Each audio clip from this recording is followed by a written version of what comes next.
ngayon dito sa aming church. And nakita niyo wala po ang aming pastor kasi nasa Pinas po siya ngayon. Mula kahapon, wala siya dito hanggang sa susunod na 3 weekends pa. So babalik siya sa second week na ng October. Makikita niyo sa second week ng October. Kaya para makita niyo ang aming pastor, huwag kayo titigil sa pagpunta rito. Okay? Makikita niyo siya pagbalik niya dito sa Hong Kong. Ayan. So, thank God kasi binigyan niya sa pagkawala ni pastor, pansamantala, binigyan niya muli kami ng pagkakataon na tumayo dito and to do the preaching. And you also thank pastor sa opportunity and sa trust na binibigay niya sa amin na pinapatayo niya dito sa harap. So, praise God and thank you, Lord. Okay, ang ating topic, so umagang ito ay pinamagata against the devil's scheme. So, unang-una, alamin muna natin kung ano ba yung scheme na yan. So, ang scheme daw, as now, sabi dyan, an organized plan for doing something, especially something dishonest or illegal, that will bring a good result for you. Or as a verb naman, to make a clever, or yung wise na, or a quick intelligence plan, secret plans, that often deceive others. Ito ay ginagawa ng isang tao para lang sa kanyang pansariling kapakanan. Ganon. So, in other words, ang scheme po ay ang pag-ibig lang, ano pa kang dugudo, ano pang scam. Di pa marami na scam sa atin. Manloloko. Kaya ingat-ingatan natin mga Facebook account natin, kaya dami nag-scam sa Facebook. Pero hindi yun ang scam na tinutukoy natin, kundi ang panlilin lang, ang pang-i-scam ng kaaway sa ating kaisipan, sa katuruan na natutunan na natin, at nililin lang tayo upang tayo ay lumayo sa ating Panginoon. Amen? So, ang ating text ay matatagpuan sa Ephesians chapter 6, verses 10 to 17. Buksan po natin kung may mga Bible tayo. Pero kung wala naman, pero kung matagal ka na dito sa church, dapat may Biblia ka na, di ba? So, kung wala, sundan lang natin dito sa ating monitor. Okay, mahaba-haba siya, pero basta basahin natin siya. So, sabi dyan, finally, be strong in the Lord and His mighty power. Put on the full armor of God, so that you can take your stand against the devil's schemes. For our struggle is not against flesh and blood, but against the rulers, against the authorities, against the powers of this dark world, and against the spiritual forces of evil in the heavenly realms. Therefore, put on the full armor of God, so that when the day of evil comes, you may be able to stand your ground. And after you have done everything, to stand.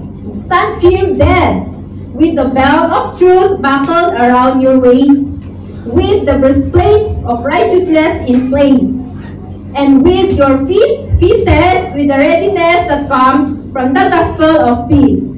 In addition to all this, take up the shield of faith, with which you can extinguish all the flaming arrows of the evil one.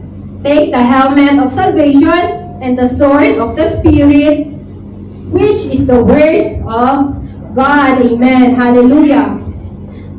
Itong Ephesians 6, ito ay pang 6 at panghuling chapter ng epistle ni Apostol Paul sa mga taga-Ephesians.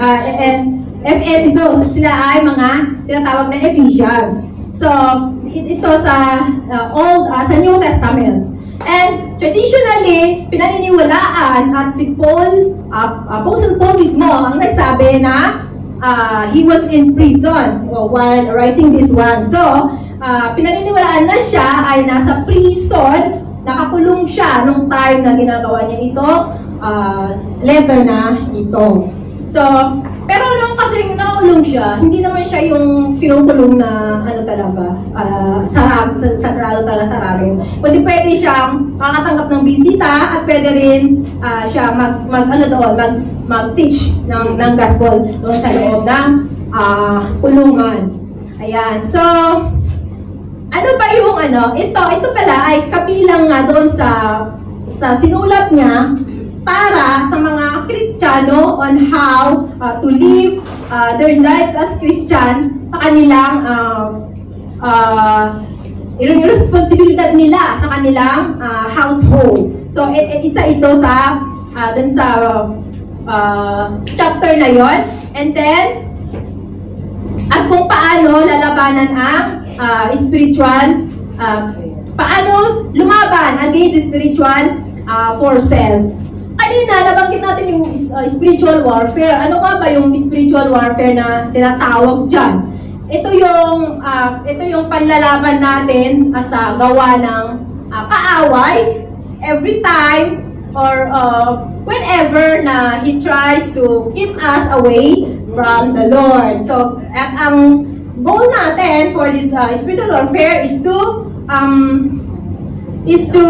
resist the devil's work, yung the devil's scheme. Nire-resist natin sa spiritual warfare yung panlilin lang sa atin ng kaaway. Ayan. So, every day, sa buhay natin, nate-tempt tayo, di ba? Yun lang, pagsabi mo lang ng hindi magandang salita, ng ungodly words.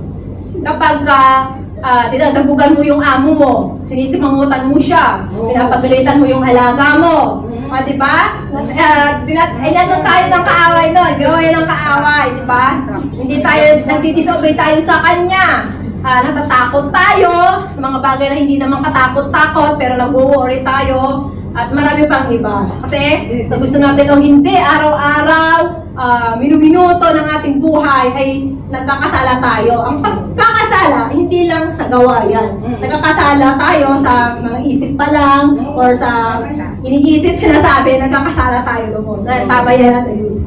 So, ayan, in this passage, sinasabi na kailangan daw nating matatag sa Panginoon at sa Kanyang makapangyarihang lakas. At kailangan isuot daw natin ang mga armor upang malabanan natin ang gawain, ang panglilinlang, ang pangsiskam, ang pambubudol ng kaaway. Sapagkat ang struggle daw natin hindi yung hindi laban sa laman at dugo, kundi laban sa kadiliman, sa kapangyarihan ng kadiliman na ginagawa ng demonyo at ang kanyang mga demonito, laban sa kapangyarihan ng Diyos. Ayan. And in the same passage, sinasabi ng Panginoon na kapag daw strong tayo sa Kanya, strong tayo sa Panginoon, kaya-kaya natin labanan ang gawain ng ating mga kaaway. Siyempre, strong tayo, matatag tayo, matibay tayo. At ang panglilin lang ng kaaway, ito ay isang consequence ng pagiging matatag sa Panginoon. Kasi di ba nga, sinasabi natin kapag tayo ay Kristiyano na, mas lalong nagagalit sa atin ang gagalangiti yung demonyo kasi bakit tayo kumanig sa kabutihan at hindi sa Kanya. So, kaya lalo siyang gumagawa ng paraan upang tayo ay gumiwalag sa Panginoon. Diba? Kaya, kailangan nating maging matatag, matibay, para hindi tayo matalo ng demonyo. Ayan. So, kung hindi rin natin naiintindihan, sabi ng Lord, ang ginagawa ng kaaway ni Satan, ibig sabihin nun, hindi tayo matatag sa Kanya. So, ayan. So, lahat ng temptation ay, ang behind nun is the demon, the devil. Sabi sa Galatians 5:17, for the flesh desires what is contrary to the spirit, and the spirit what is contrary to the flesh. They are in conflict with each other so that you are not to do whatever you want. So, huwag tayong mag-focus, huwag tayong mag-yield, or huwag tayong mag-invest sa kagustuhan ng ating laman. at mag-invest tayo sa kagustuhan at sa spirit ng ating Panginoon para hindi natin magawa yung dinidesire ng laman natin at upang tayo ay mag-transform sa kung sino tayo sa kagustuhan ng Panginoon. Kung ang hirap so that we will be transformed by what God wants us to be. Kung anong gusto ng Diyos na mangyari sa atin. Ganon. Kaya hindi huwag tayo magre-rely, huwag tayo mag-focus sa kagustuhan ng laman natin. Amen? So, stand firm ang keyword doon sa binasa nating text. Stand firm. So, ito ay kailangan na malaman natin siya kasi ito ang key, ito ang susi para maintindihan natin at pagawa natin yung tinatawag nating spiritual warfare. Amen. Alam niyo ba sa mga sundalo kapag sinasabi nila na yung stand firm sa kanila is to hold one's ground. Ano ba yung to hold one's ground? Siguro kung nanonood kayo ng mga movies na may mga sundalo or may kilala kayong mga sundalo, lagi natin itong narinig or nababasa na sinasabi nila na do not withdraw or no retreat, no surrender. Walang aatras, walang susuko. Ganyan. So, in Greek word naman, meron naman tayong word na tinatawag na isteko. S-T-E-K-O, isteko, na ibig sabihin, to stand firm in faith and duty, and to be constant. Kapag maging firm tayo, matatag tayo sa ating pananampalataya, magiging constant tayo, huwag tayong liliko-liko. Straight na nga yung daan, huwag ka pang liliko. Huwag mo pang dadaanan yung bako-bako na dadaanan mo, bago ka na sa straight, di ba? At to persevere, maging pursige tayo, and to remain steadfast, devoted, and dedicated to the Lord at sa ating pananampalataya. Sa mga Kristiyano na, sa mga tumanggap na sa Panginoon, nung tinanggap na natin siya sa buhay natin, ibig sabihin nun, kasama na tayo sa spiritual warfare na tinatawag. Sa ayaw at gusto natin, kasama na tayo doon, kabilang na tayo. We became part of the spiritual warfare the day we trusted the Lord Jesus Christ and we received Him as our personal Savior. So, like in any other battle, in spiritual warfare, it is important that every Christian knows how to say, no retreat, no surrender. Ayan, para hindi tayo matitibag ng kaaway. Ayan, so, tulad ng pagsusuot ng mga sundalo ng kanilang mga armor sa pakikipaglaban sa kanilang mga kaaway, tayo mga Kristiyano din ay dapat alam at isusuot natin ang mga armas natin para din malabanan natin ang ating kaaway. Amen pa? So, may kwento tayo dito si Leroy Eves. Ano siya? Kinuwento niya ito noon daw nakikipaglaban sila during World War II. Nandun na sila sa nandun na sila sa gilid ng dagat kasi sumakay sila sa amphibious tank. Yung amphibious tank na yun, di ba, yung tingin mo pala nakakatakot na yung parang tibay-tibay na pwede siyang dumaan sa lupa, pwede siya sa tubig. So, pagtungtong nila sa gilid ng dagat, may sira siya, yung amphibious tank nila. So, kailangan nilang bumaba, mag-transfer sila sa isa. E di, bumaba sila. And, syempre, pagbaba nila, na-imagine naman natin yung mga nagpabarilan. Tatakbo ka muna, tatakbo ka ulit kapag wala nang bumabaril sa'yo, ganyan. Para lang makalipat sila doon sa isang amphibious tank na yun. And then, kinumusta sila ng kanilang Sarge. Sabi ng Sarge kay Ems, sabi niya, Ems, how are you? Sabi ni Ems, I'm okay, Sarge. Sabi niya ganyan. Oh, where's your helmet? E di, kinapa ni Ems yung helmet niya. Hindi niya namalayan, wala pala yung helmet niya. Sabi niya, it must be in the tank, Sarge. Baka nandun siya sa tangke na nasira. Tapos sabi ulit ng Sarge, and where's your belt? So, wala ulit yung belt niya. Yung belt na yun, napakahalaga nun. Kasi, naglalaman yun ng kanilang mga ammunition, yung mga lahat ng kanilang mga bala, mga bomba, and so on and so forth na kailangan nila sa paikipaglaban. Sabi niya, oh, it must be in the tank, sir. Sabi niya, Sarge. Tapos, parang ano na nagdidismaya na yung Sarge tumingin sa kanya. Sabi niya, actually, Ems, sabi niya, where's your rifle? Pati pala yung baril niya, hindi niya dala.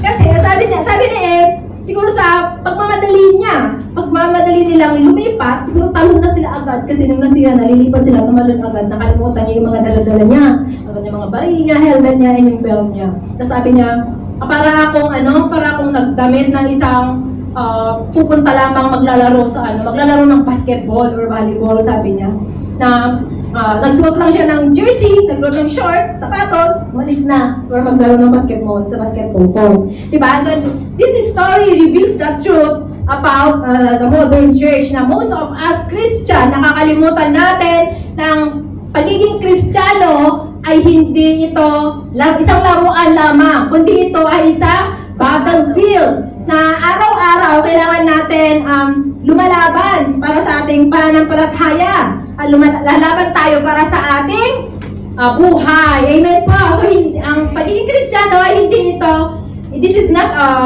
a playground, but it is a battleground. So, paano nga daw ba tayo susuong sa gera, laban sa ating mga kaaway bilang isang sundalo ng Panginoon? Number 1, know your adversary. And what is adversary? Ito ay kaaway.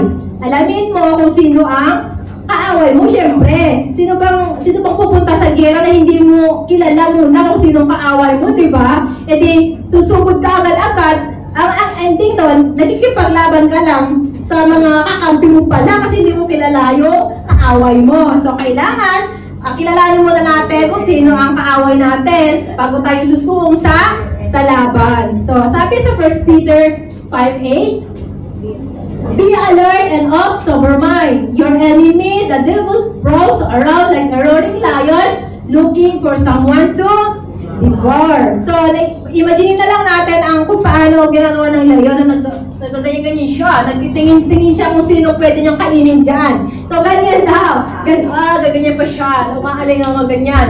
So, ganyan daw, kaya kailangan natin maging handa at magbantay. Dahil ang ating kaaway ay parang yun nga, leon na umaaligid at naghahanap ng kanyang lalamunin. Ayan. So, itong verse na to, itong book na to,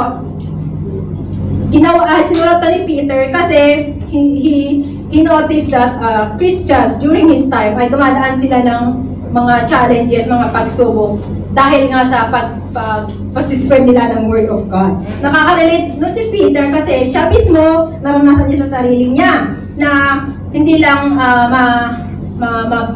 mabugbog, hindi lang siya ma-threaten, kundi nakulong pa siya dahil sa pag-spread niya ng Word of God. Kaya niya ginawa ito ay para sa kanila.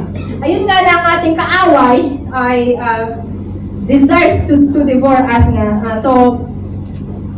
To cause us a real and lasting harm para tayo ay i-harm. So, pero si Peter, make sure niya na ang ating place in eternity with our Father is secure and hindi yun makukuha, hindi yun kailan maaalis ng Satanas. Pero, ginagawa niya, naghahanap siya ng paraan upang tayo ay masira sa pananampalataya natin. So, gumagawa siya ng paraan kasi hindi na niya kaya tayong alisin doon sa eternity life na binigay sa atin ng Panginoon. Kaya, ganun siya, gumagawa siya ng paraan upang tayo ay milayo sa ating Panginoon. He wants fear to shake our submission to the Father and lies distort or tinitwist niya. Pinapaikot niya yung understanding natin about sa Panginoon. nagdadala siya ng, ng pampagulo. Para ginugulo nga tayo sa ating pananampalataya, sa ating kaalaman tungkol sa ating Panginoon. So, we must believe. Kung hindi ka pa naniniwala ngayon, kapatid, na totoo ang demonyo, maniwala ka na kasi sa ayaw mo. So, hindi. Devil is real, and devil, he exists. And he will do everything and anything he can to deceive us and turn us away from God. Sinasabi ng iba na, and kahit tayo sinasabi natin na ang demonyo, hindi niya kailangang mag-isip pa ng mga bagay, ng ways, ng mga bagong bagay or ways para tayo ay linlangin. Kasi yung ginagamit na niyang paraan is still working with us, with our lives. Diba? Yung, diba mga ginagawa niya, yung lust, yung pride, diba? Yung discouragement, yung doubt, money, important money, number 1. Pleasure, hurt, anger, selfishness, jealousy.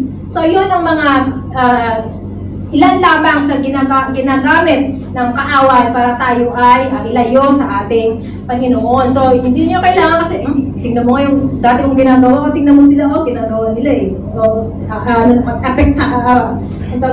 Effective naman sa kanila. So, hindi na nyo kailangan mag-isip pa ng bago. Pero, si Satanas, natatalo siya. Natatalo yan si Satanas. Nung namatay si Yesu Cristo sa cross, kinonquer niya ang death, kinonquer niya ang hell, at kinonquer niya si Satan. Kinonquer niya si Satan. And someday, his victory will be complete. In the meantime, let us make sure that our commitment,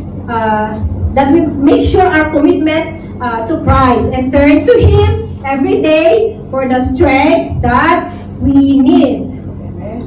Sabi nito, and no wonder, for Satan himself masquerades as an angel of light. Sinabi ni Paul ito kasi, noong panahon niya, meron siyang mga lumalaban sa kanya, nagpapanggap sila, na tulad niya, nagpapanggap sila na alagad ng Panginoon, ganyan. Pero iba pala yung kanilang motive. And ang tinuturo nila sa mga Corinthians ay opposite ng tinuturo sa kanila ni Paul. Kaya inaano niya parang ginagawa niya yung mga nag-isip sila na bakit iba yung tinuturo ni Paul, iba din sa kanila. So from that, nag-iisip na sila, di ba nagugulo na yung utak nila, yes, natutwist yung utak nila, nami-misinterpret na or nami-misrepresent na yung tinuturo ni Paul sa kanila. Ganon yung nangyari, ginawa ng serpent kay Eve nung tinempt niya siya. So, ayan, and tingnan natin ito. Kasi ang devil kasi, gumagamit siya ng mga tao para doon tayo mag-focus sa taong ginagamit niya kaysa sa kanya. O hindi sa kanya. So, gumagamit siya ng ibang tao para tayo ay linlangin. Sila yung magiging face ni Satanas. So, kapag ganito, kilala natin sa Satanas sa ganito ang tsura niya. Amen? Pero kapag siya haharap sa'yo ng ganyan, hindi mo siya makikilala. So, hindi mo siya makikilala na si Satanas pala yung kaharap mo. Kasi nga, ang ganda niyang tignan, ang ganda ng suot niya. Mas gwapo naman siya kaysa dito. Diba? And magsalita siya, ang galing niya magsalita, pagbulaklak siya magsalita, nakabotay-botay pa niya, so mukha siyang very smart, and mukhang alam niya na lahat, mukhang totoo lahat ng mga sinasabi niya. Kaya madali niya tayo malinlang, madali niya mabilog ang ating utak. Ulo ba yung utak? So, ayan. So, kung hindi natin makikita si Satanas na ganyan kasi gumagamit siya ng ibang tao, sabi nga niya, nagmamaska siya, nagmamasquerade siya, na nagpapanggap siya na ganito, nagpapanggap siya gwapo kahit na ganito naman yung tsura niya, di ba? So, ayan. Minsan, kapag nag-aaway kayo ng asawa mo,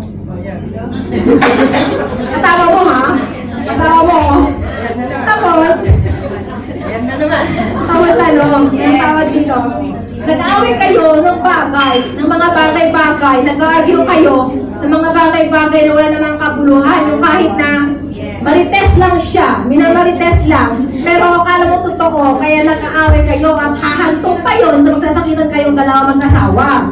And eto, kasi ang alam nyo, totoo na lahat ng naririnig nyo, ganyan, hindi nyo man lang inisip na totoo kaya yun. Na-try pa natin gano'n na nag-away kayo ng asawa nyo, mag-post kayo for a moment, and then i-analyze nyo mga bagay-bagay, realize the things na, walang silbi itong pag-aaway na ganito. Hindi naman confirm, hindi naman totoo. Gawa ito ng kaaway.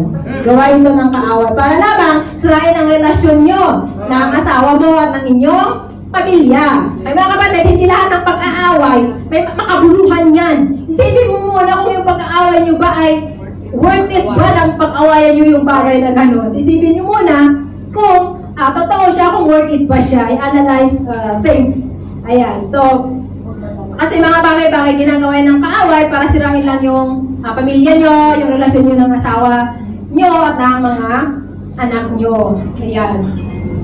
Kasi nga, gumagawa nga si Satan ng, gumagawa siya ng mga tao, mga ganyan, magagandang tsurang tao para lang linlangin tayo ng kaaway. Ayan. So,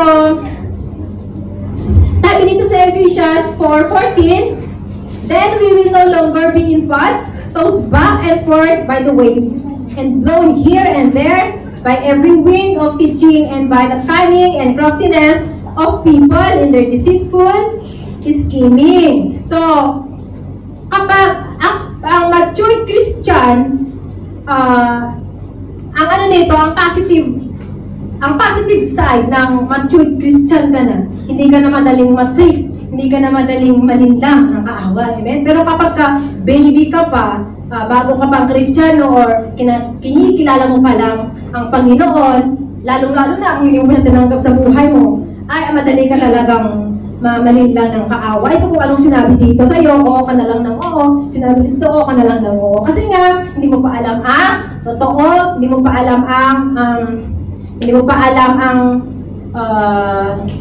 ang Word of God, yung nagpapatunay sa kung ano talaga ang Panginoon sa buhay natin. Ayan. So,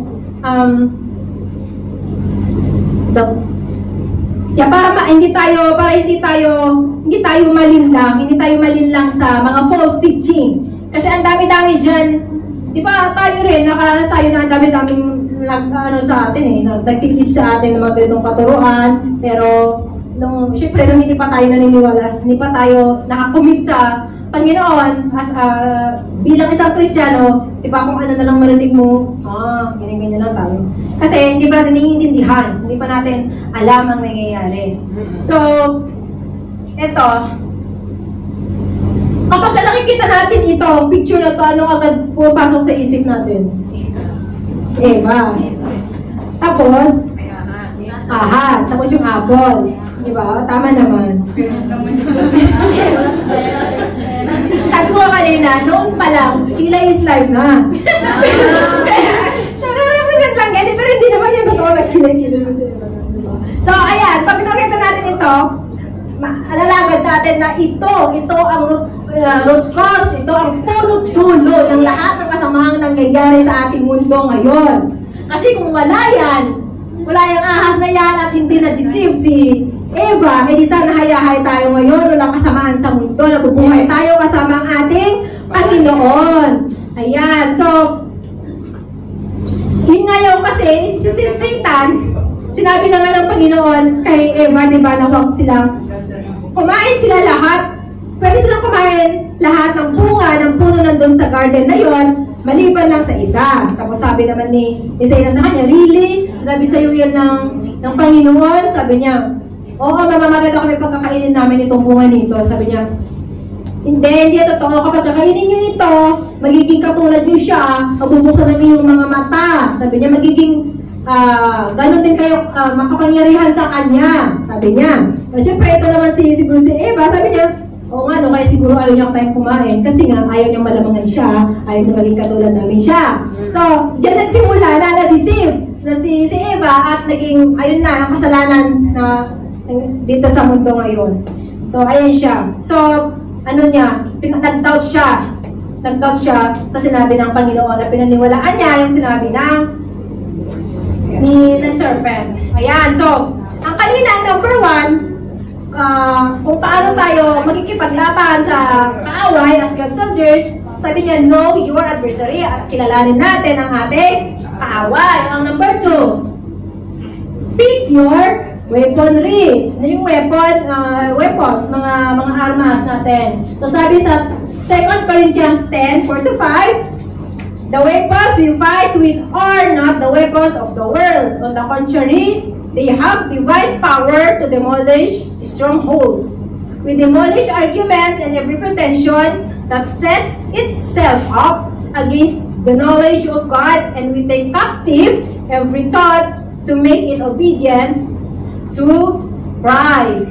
So, kapag tayo inisip natin ang weapon, ito yung ginagamit natin sa pagkikipaglaban sa kaaway natin. Amen? Yung sa modern day weapons, ano ba yung mga weapons ngayon na ginagamit?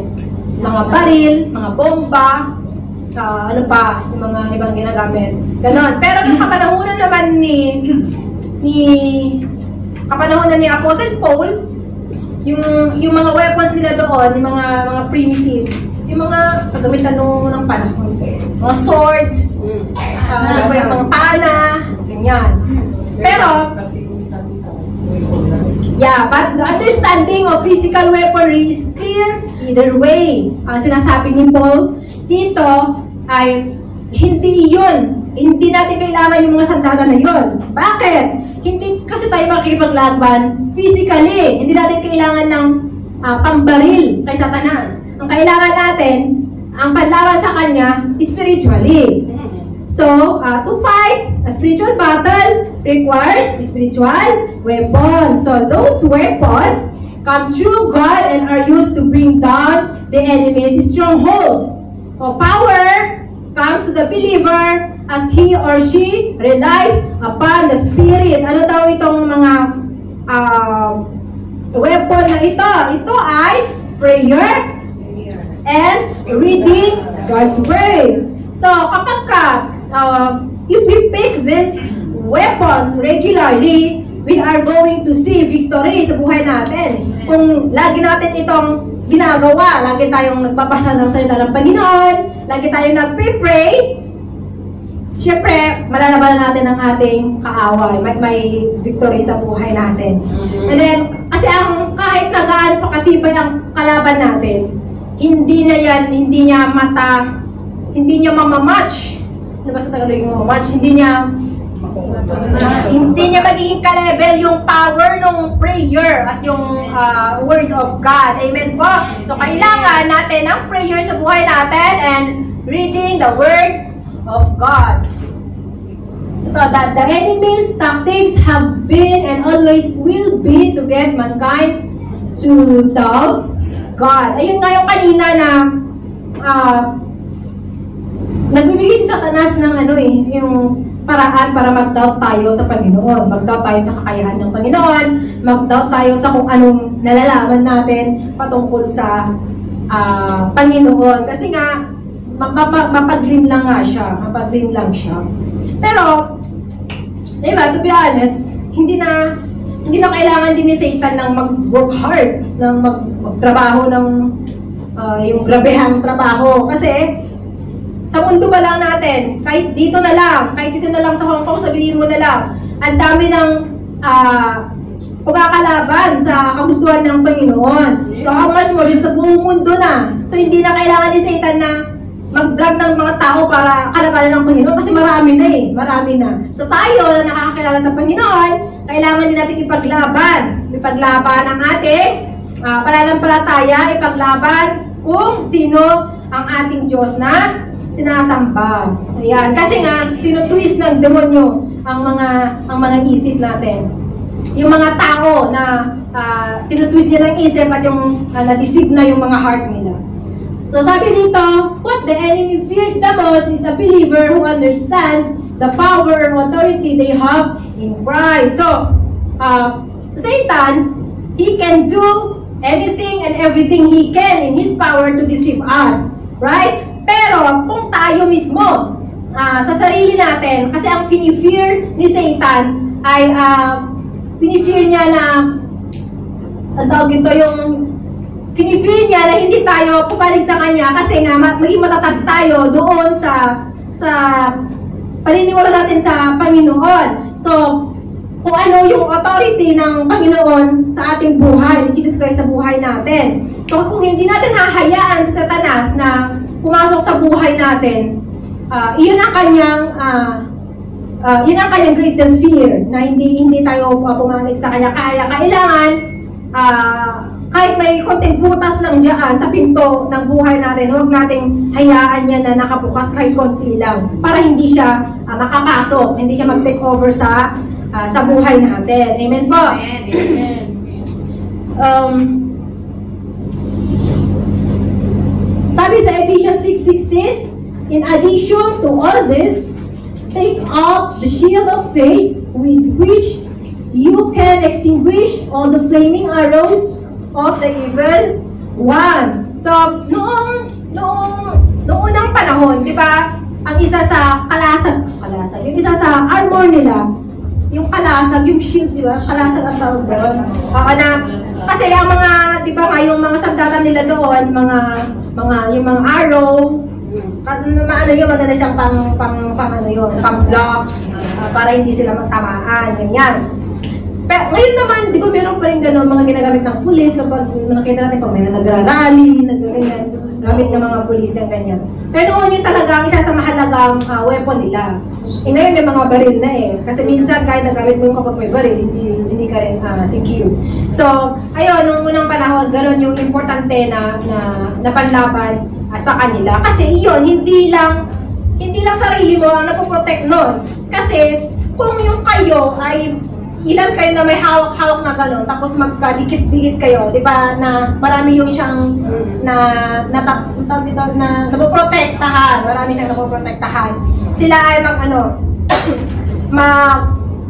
magkaisa, mag-cooperate para gawin nila yung gano'n. Para makapag-shield sila, makapag-protect sila ng mas marami pang tao, hindi lang sa kanilang sarili. And si Lord, sinabi niya kay Abraham, di ba yung shield, mahalaga na lang shield, kasi sabi niya kay Abraham, do not be afraid, Abraham, I am your shield, your very great reward. Sinabi din niya sa mga Israelites na siya ang magiging shield nila, siya ang magiging shield nila. So, importante talaga yung shield, lalo na nung unang panahon. So tayo, dito sa church mismo, magiging magiging shield na magkaisa tayo, mag-cooperate tayo lahat upang ang ating church ay magiging safe at magiging strong. Hindi tayo mismo ang magkagulo-gulo, hindi tayo mismo ang mga kaaway-away, ngunit tayo mismo dapat ay magkakaisa, mag-cooperate para sa church natin magiging safer and stronger. So, eto, faith works out the implication of what we believe. So, ang pananampalataya ay magkaiba sa paniniwala. Yes. Ang faith ay magkaiba sa belief. Hindi ka pwedeng maniwala lang, pero hindi ka manampalataya.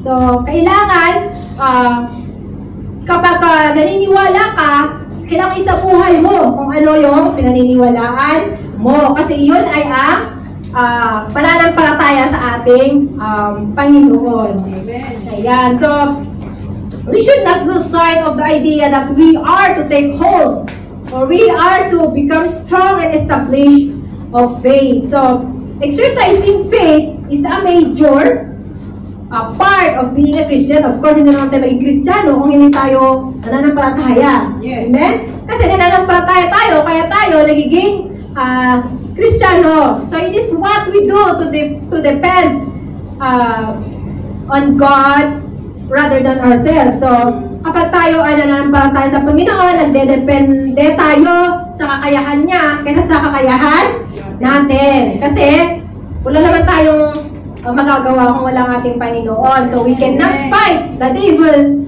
in our own strength. Sanctify them by the truth. Your word is truth. That's from John 17:17. So we all know that the word of God is truth. Meron pa ditong, sabi niya, ang word of God ay hindi totoo. May nagsasabi ba yun sa atin? Wala. So praise God, di ba? So, the word of God is truth. And it is true, knowing and applying this truth, that we are sanctified, daily made holy, and righteous. So dahil sa paniniwala natin, pananampalataya natin sa Panginoon, tayo ay na-sanctified, tayo ay ginawang holy, at ginawang righteous. Amen po? So Satan is a liar. And we know more, and the more we know the truth, the more likely we defeat him. So, the more na alam natin ang salita ng Panginoon, ang alam natin ng katotohanan, the more din na ma-defeat, matatalo natin ang kaaway. Amen po? Amen. So, ayan. So, dito tayo sa Ephesians 4:25-27. Sabi dyan, therefore, each of you must put off falsehood and speak truthfully to your neighbor. For we are all members of one body. In your anger, do not sin. Do not let the sun go down while you are still angry. And do not give the devil a foothold. So we must point out falsehoods and lies. And as we pray for strongholds to be demolished, in that prayer, we ask for open doors for truth to come in. And then Satan is, sabi natin kanina, is a big liar, father of lies. He is the source of all deception, and every plan opposed the things of God is rooted in Him. And, di ba tayo, as Kristiyano, bilang isang mananampalataya, dapat umpisahan natin sa sarili natin. Umpisahan natin magpaka-Kristiyano, mamuhay Kristiyano sa sarili natin, sa pamilya natin, sa bahay natin. Amen? Para makita ng mga tao sa paligid natin, ang Diyos na pinaglalaban natin, ang Diyos na pinaniniwalaan natin sa pamamagitan ng buhay natin. Amen po? So, Amen. Kasi we take steps to shine God's truth in dark places. Kailangan mag-step forward tayo sa madilim na sa kadiliman. Kailangan natin mag-step up para ipakita. Mag-shine tayo, maglalay tayo. Ipakita natin ang nagagawa ng Panginoon sa ating buhay. Kung paano mamuhay ang isang Kristiyano na ginagawa ang kagustuhan ng ating Panginoon, ang katuruan ng ating Panginoon. Ayan, so, kanina, we must know our adversary bago tayo sumungo sa laban and pick our weaponry. Ang number 3, ito ay stand with your company. So, sabi sa Isaiah 41:10, fear not, for I am with you. Be not dismayed, for I am your God. I will strengthen you. I will help you. I will uphold you with my righteous right hand. So, ito sinabi ng Panginoon ito sa mga Israelites na wag daw silang matakot, wag silang madismaya. For God is with them. And He promised them na He will deliver them from their enemies. And He promised them na He will be with them in the midst of every trials na kakaharapin nila. And then, tutulungan din niya sila sa kanilang mga kaaway.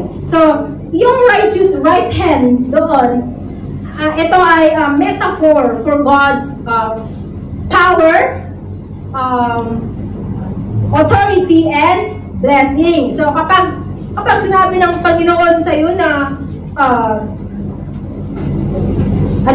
i-hold ka niya sa kanyang righteous right hand. Ibig sabihin nun, ka na? Very secured ka na sa Panginoon. Very secure na tayo sa Panginoon.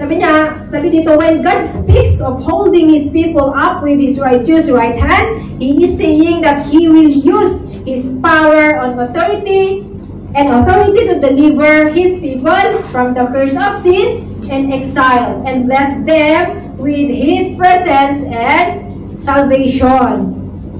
Tayo mga Kristiyano, yung mga hindi pala Kristiyano, the non-Christians and the non-believers, nag-worry sila sa mga bagay-bagay. Yes. Ng mga maraming bagay. Tulad na lang ng disaster, mga national disaster, ganyan.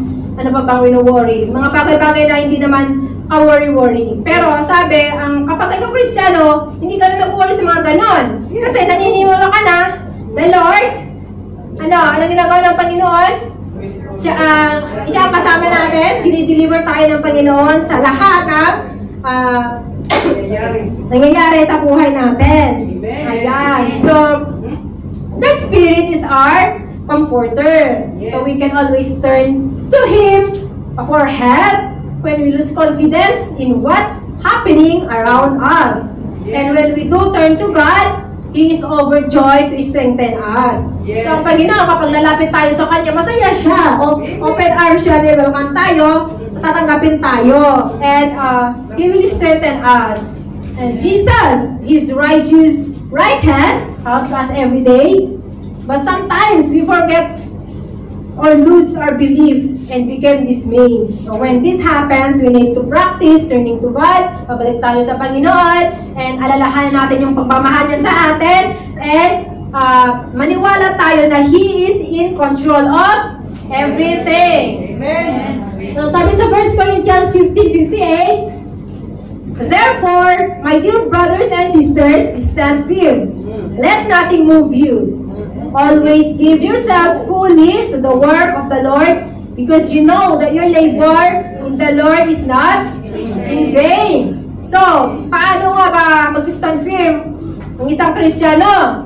Ito ay magsisimula sa matatag na paniniwala na pagtatras sa gawain ng Panginoon. So, He is the foundation. And these Christians should also depend on the Holy Spirit for strength, regularly feed in the Scripture, and maintain fellowship with God through prayer. So, mahalaga ang regularly na ma-feed tayo sa Scripture, sa salita ng Panginoon. Yung lagi tayong makikinig ng salita ng Panginoon, mag-aaral ng salita ng Panginoon, at ma-maintain natin ang fellowship natin sa Kanya. Para tayo nakikipag-fellowship sa Panginoon sa pamamagitan ng prayer. Kasi sa true prayer, kinakausap natin siya. Para lang natin siyang barkada na pwede natin sabihin sa Kanya, best friend natin. Pwede natin sabihin sa Kanya lahat. Pwede natin ikwento sa Kanya, tarap buhay ng buhay natin. Mula pag-gising mo hanggang sa matulog na pwede natin sabihin sa Kanya. Nakikinig siya. Ayan. So, kailangan maintain natin ang fellowship natin sa Panginoon. And si Paul, sabi niya, be steadfast. So he wants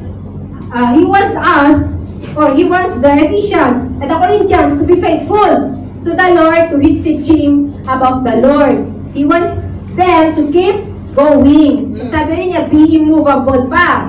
Sabi niya, he is very concerned about the Christians' tendency to compromise their behavior and even their beliefs for the sake of the culture in which they live. Sabi niya, always abounding in the work of the Lord. Always daw tayo abound sa work ni Jesus Christ. Sabi niya kasi,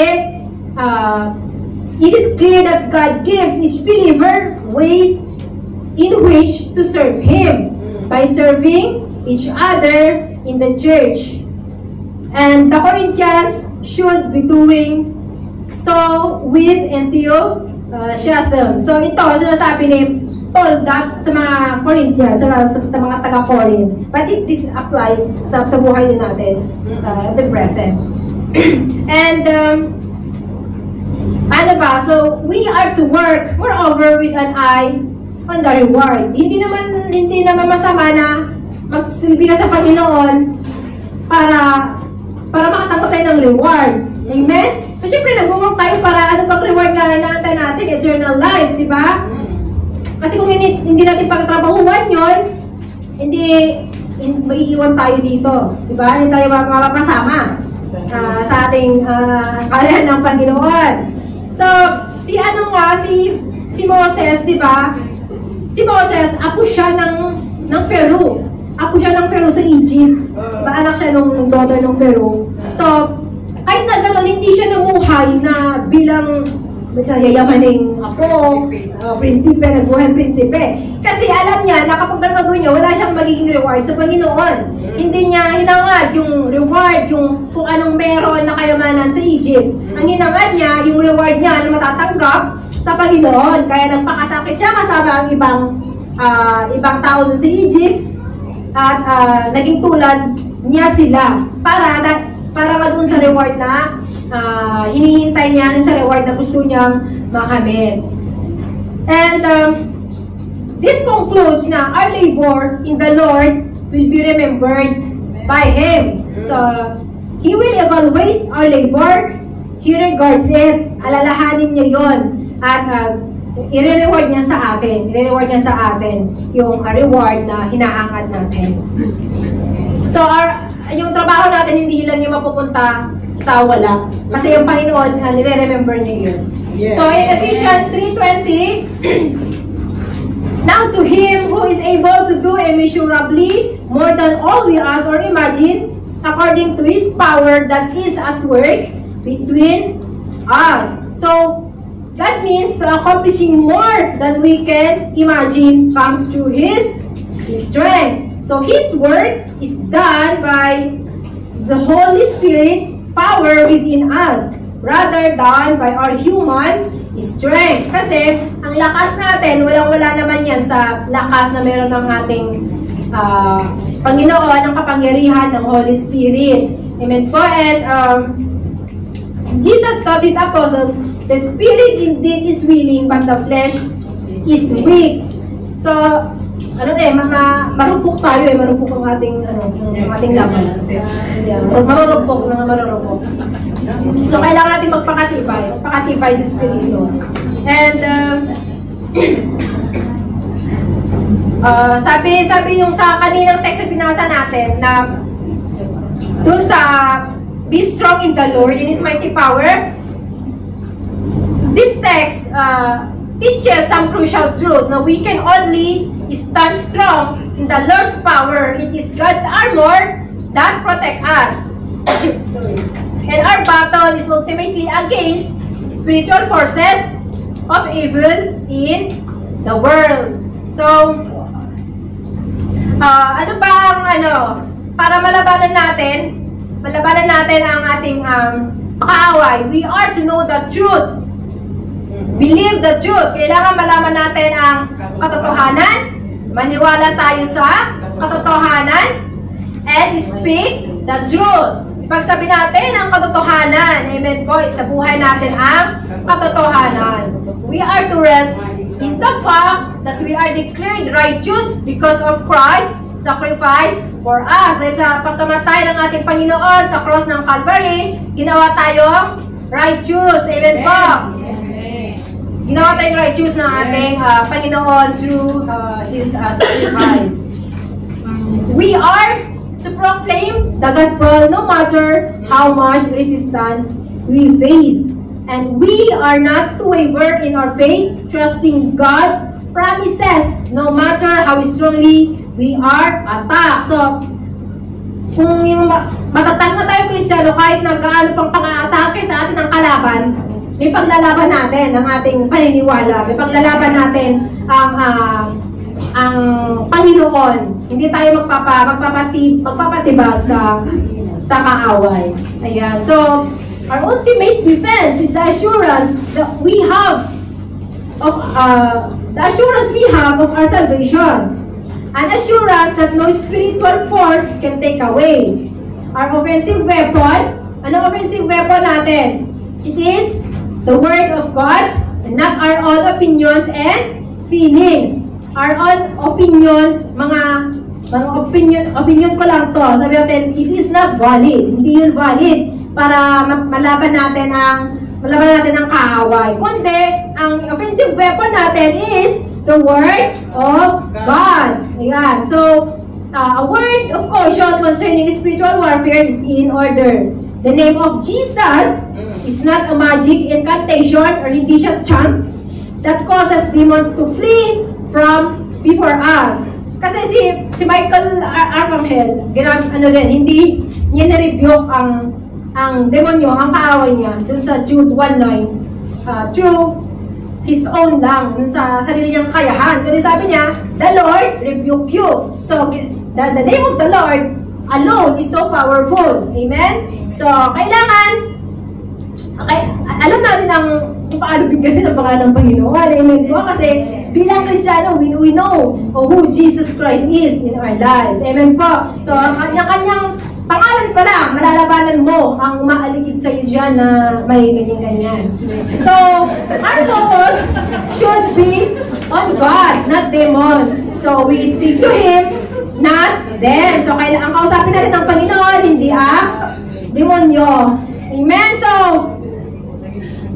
what are the keys to success in spiritual warfare? So, paano tayo magiging successful para sa spiritual warfare, para sa pakikipaglaban sa ating kaaway, whenever he tries to keep us away from God. So, ano raw yung mga yun? Anong keys yun? It is, we rely on God's power, not on our own. Kasi wala naman tayong kapangyarihan. Yes. Guni-guni mo lang yan kung sasabihin mo sa sarili mo, makapangyarihan ako. Kasi only God is powerful. Wala tayong nagagawa. Hindi wala tayong kalaban-laban sa kapangyarihan ng Panginoon. So we put on the whole armor of God. And we draw on the power of Scripture. The Word of God is the Spirit sword. Kaya kung hindi ka nagbabasa ng salita ng Panginoon, wala kang sword, wala kang panlaban. Kung sundalo ka, wala kang baril. So, makikipaglaban ka nang walang kadala-dala. Matatalo ka talaga. Diba? So, kailangan natin yung Word of God. Kailangan mag-deep tayo, mag-dig tayo deeper sa salita ng ating Panginoon. We pray in perseverance and holiness, making our appeal to God. We stand firm. We submit to God. We resist the devil's work. Pagsabit tayo sa Panginoon, i-resist natin yung gawain ng kaaway, ng demonyo, knowing that the Lord of hosts is our protector. And truly, our God is the rock of is our rock and our salvation. He is our fortress, and that we will never be shaken. So, hindi tayo magugulo, hindi tayo magugunggong kahit gaano pa kalakas na earthquake yan, gaano pa kalakas na pagsubok yan, hindi tayo ma-shaken kasi nga, strong na tayo sa Panginoon. At Panginoon ay nandiyan lagi na kasama natin. And this is our last slide. The most humbling statement we can say is, I am nothing without God. So, walang-wala tayo kung walang ating Panginoon. And the most powerful statement is, with God, we can do anything. Ayan. So, sa Panginoon, kaya-kaya natin gawin lahat. Ayan. Amen. Praise God. Let us open. Lord, close your eyes with me. Yes, Lord. Hallelujah. Hallelujah, Jesus. Mga kapatid, as Christians, we must live and we must remember that living a Christian life is not a playground. Rather, it is a battlefield. We must fight for our faith and we must fight for our lives. Araw-araw, natatempt tayo ng paaway. Araw-araw, pinipilot niya ang ating mga isipan. Ginugulo niya ito. And every day, we face trials dahil ito sa kagawan ng ating kaaway. At ang ating kaaway, hindi sa iniisip natin kung sino siya, kung ano ang mukha niya. Gumagamit siya ng ibang mukha upang tayo ay kanyang i-deceive. Upang tayo ay kanyang paniwalain sa kanyang mga kasinungalingan, sa panliling lang na kanyang ginagawa. Magaling ang kaaway. He is smart. But as Christians, we must be smarter than him. Kailangan magpakatibay sa ating pananampalataya upang hindi tayo madali na ma-persuade ng gawain ng kaaway. Kung tayo ay maging malakas sa anytime, whenever he comes sa atin na tayo ay kanyang lilinlangin. Alam natin ang katotohanan. We know na nagtatago man siya sa mukha ng iba. Nagtatago siya sa likod ng maskara. Alam natin na siya ang kaaway na sinungaling, kaaway na gusto tayong ilayo sa ating Panginoon. Yun ang ating laban na hinaharap sa araw-araw. Upang tayo ay makipaglaban bilang isang Kristiyano, bilang isang sundalo ng Panginoon. Kailangan natin kilalanin ang ating kaaway. Kilalanin natin siya.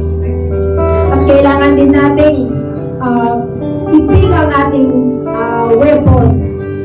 Kailangan natin malaman kung ano ba itong mga sandata na to upang tayo ay magtagumpay sa pagkikipaglaban sa ating kaaway at hindi siya ang magtagumpay over us.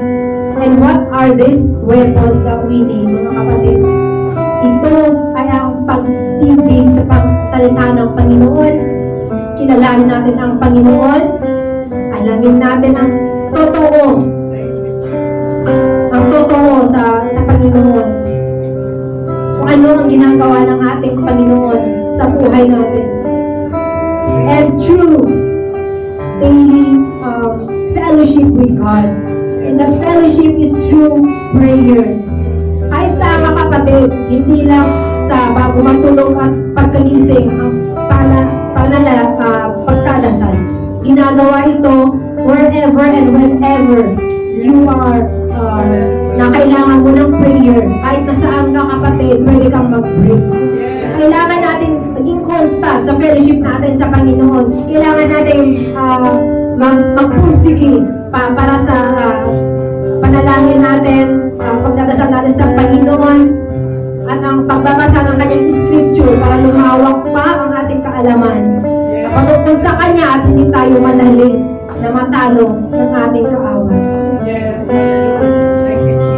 At kilalanin natin ang ating kasama na lumalaban. Ito ay walang iba kundi ang ating Panginoon. Na siya ang laging nandyan sa atin. Na open arms siya na winelcome tayo tuwing tayo ay lalapit sa Kanya. He will strengthen us, mga kapatid. He will help us. Siya lang ang ating lakas. Hindi natin kaya ang lumaban ng sarili nating lakas kung hindi ang lakas na magaling sa ating Panginoon. At hindi rin natin ang kayang talunin ang ating kalaban kung mag-rely tayo sa sarili natin. Sa sarili nating opinion, sa sarili nating kaalaman. Dapat mag-rely tayo sa salita ng ating Panginoon. Sa utos ng ating Panginoon. At sa ganong paraan, mga kapatid, tayo ay sure na matatalo ang ating kaaway. Kasi sa Panginoon tayo magtitiwala.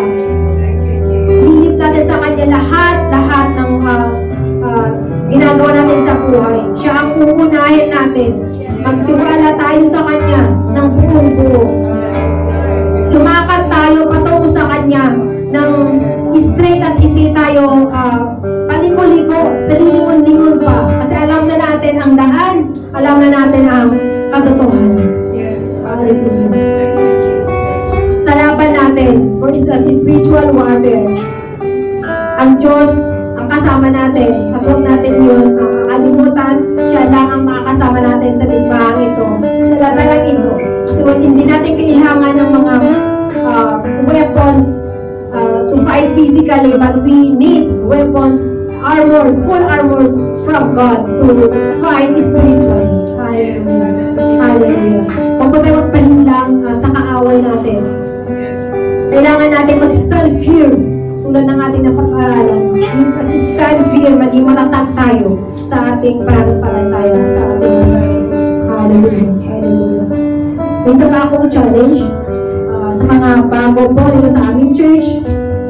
Kung kayo po ay ngayon pa lang maka-attend na ganitong service or hindi mo pa tanggap ang Diyos sa buhay mo or tinanggap mo na siya dati, may Diyos ka na dati sa buhay mo, pero nag-backslide ka, tumalikod ka muli sa Kanya. Kapatid, at gusto nahulog sa iyong Panginoon sa mga sandaling ito, na gusto mong bumalik sa Kanya, na gusto mong ibalik yung paniniwala mo sa Kanya, ang pag-serve mo sa Kanya. Kapatid, I can help you, ipag-pray kita, babalik ka sa Panginoon, tanggapin mo muli siya sa buhay mo. What you need to do is just raise your hand, kapatid, kung gusto mong bumalik sa Panginoon. Huwag kang mahiya, kasi kapatid, dumaan din kami sa ganyan. Raise mo lang yung kamay mo, and then let's pray. I'll pray for you. Hallelujah. Thank you for those hands. Thank you, mga kapatid. Sundan mo lang ang aking panalangin silently sa utak mo lang. Sabihin mo, Lord, thank you for this day. Hindi aksidente, Lord, na nandito ako ngayon na nakinig ng iyong salita. Lord, inaamin ko, nagkamali ako. Tinalikuran kita, Lord. Ngayon, gusto kong magbalik loob sa iyo. Gusto kong ibigay sa iyo ang aking buong pagkatao, ang aking paniniwala. Na ikaw lamang ang aking Diyos na sasambahin. Ikaw lamang ang aming Diyos na paniniwalaan. Lord, sorry sa lahat ng nagawa ko lamang sa iyo. Lord, help me na maging matibay ulit, magbalik loob muli sa iyo. Nagawin ko lamang, Lord, ang mga nararapat, ang mga kagustuhan mo na mangyari sa buhay ko. Natanggap kita muli, Lord, sa aking buhay. Thank you sa pagkamatay mo sa cross ng Calvary para sa aking salvation. Thank you, Lord, and I love you, Lord. Ako na naman, kapatid, ang mananalangin for you. Yes, Lord, thank you so much. Buhay ng kapatid na ito, yung nagtaas ang kanilang kamay. Lord, nag-usap ka sa buhay nila. Lord, sila ay tinalikuran ka, iniwan ka, ngunit ngayon sila ay nagpapalik loob sa iyo. Lord, gusto nila muli isurrender ang kanilang buhay sa iyo. Lord, tanggapin mo sila, Lord. And I know na open arms ka muli. Masaya ka ngayon. Magpapalik mo sila sa iyo. Lord, ikaw po ang bahala sa mga kapatid na ito. Guide them, Lord. Nawa lahat ng mga narinig nila sa umagang ito, sa kanilang pagtanggap muli sa iyo. Naging dahilan yun na kanilang pagtuloy-tuloy na pag-serve sa iyo, na paggawa, Lord, ng iyong mga kagustuhan sa buhay nila. Lord, bless ng mga kapatid na ito. Ikaw, Lord, magmula sa buhay nila. Ikaw ang mag-guide. Ikaw ang mag-protekta. Hindi lang sa kanila, pati Lord, yung kanilang mga mahal sa buhay. Pakita mo sa kanila na kung sino ang Diyos na kanilang pinaniniwalaan. Kung sino ang Diyos na kanilang tinanggap sa mga oras na ito. Pinalik nila, Lord, yung pagtitiwala nila sa iyo. Thank you, Jesus, for all you've done, Lord, sa buhay natin. Thank you for bringing us here today despite the heavy rain, despite the natural disasters, Lord. We are here, Lord. Dinala mo kami dito. Ikaw ang inuna namin. Ikaw ang inuna namin sa umaga ito. And thank you for the word that you have shared us this morning, Lord. And may we go out from this sanctuary, Lord, na may itanim sa puso namin. Na dala-dala namin yung mga armas na yun, Panginoon, upang malabanan namin ang gawa ng kaaway. mga kaaway na umaligid sa amin, na nanggagaling din sa amin kasi alam niyo na Lord na kami ay nagkukulit sa iyo at ayaw niyong mangyari yun kaya gumagawa siya ng paraan upang kami mapalayo sa iyo. Lord, may we use all these lessons, these words na narinig namin upang talabanan namin ang aming mga kaaway. We thank you, Lord, and we lift you up everything, Lord. Ikaw lamang ang aming Diyos na sinasamba. Ikaw lamang ang aming Diyos na pinaniniwalaan. Ikaw lamang ang aming Diyos na pinupuri at pinadakila. Hallelujah. We thank you, Lord, and we love you. Pinabalik namin sa iyo lahat ang mataas na papuri, pasasalamat at pagsamba.